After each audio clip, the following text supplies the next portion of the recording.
Hi guys, it's Chris at the Ultimate Recycler.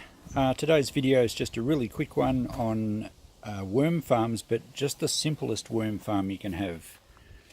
What I've got here at the back of my shop is 3 garden beds that we used to have vegetables in, and we no longer grow veggies here, so I've put them to use just as basic worm farms.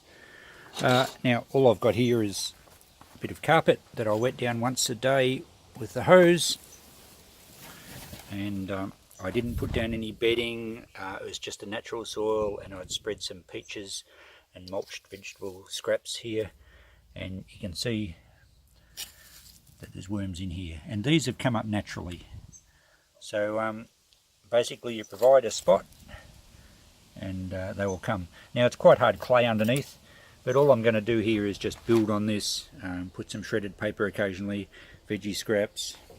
Let's have a look under this one, some old hessian, this one, and this one's been going for quite a while, and you can see there's actually some good worm castings in there. It's quite damp at the moment.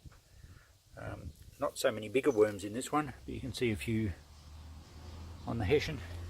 And look, they've come up naturally. I'm not sure what sort of worms they are. They certainly eat things. That was a sheet of cardboard, and there's hardly anything left. So this is due for some more food, but all you really need to do is keep the spot damp. Don't let it get too hot. This is ideal, and it's on the east side of the building, so it doesn't get the hot afternoon sun. And as I said, provide a good spot that's comfortable, and they'll come, and then they'll breed. So in this one we've had, there's actually quite a lot in here. So I'm not sure if you can see what they are.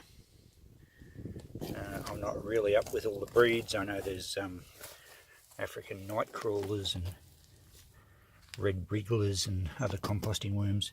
But if you know what these ones are, the striped one I think might be a night crawler of some description, please comment on the video, let me know.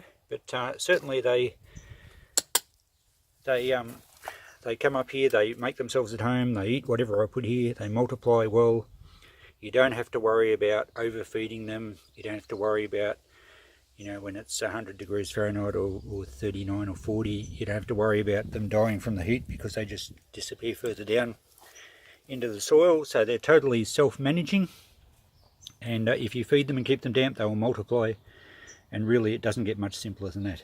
So I'm going to use these beds to do some tests, and in future videos I'll do some comparisons with just breaking down newspaper and cardboard and pretty basic stuff. But for anyone that's just getting into worms, it's worthwhile knowledge.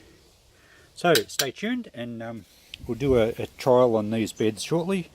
But I haven't watered them today. The carpet's dried out a bit, so I'll give them some water, and we'll see how they go.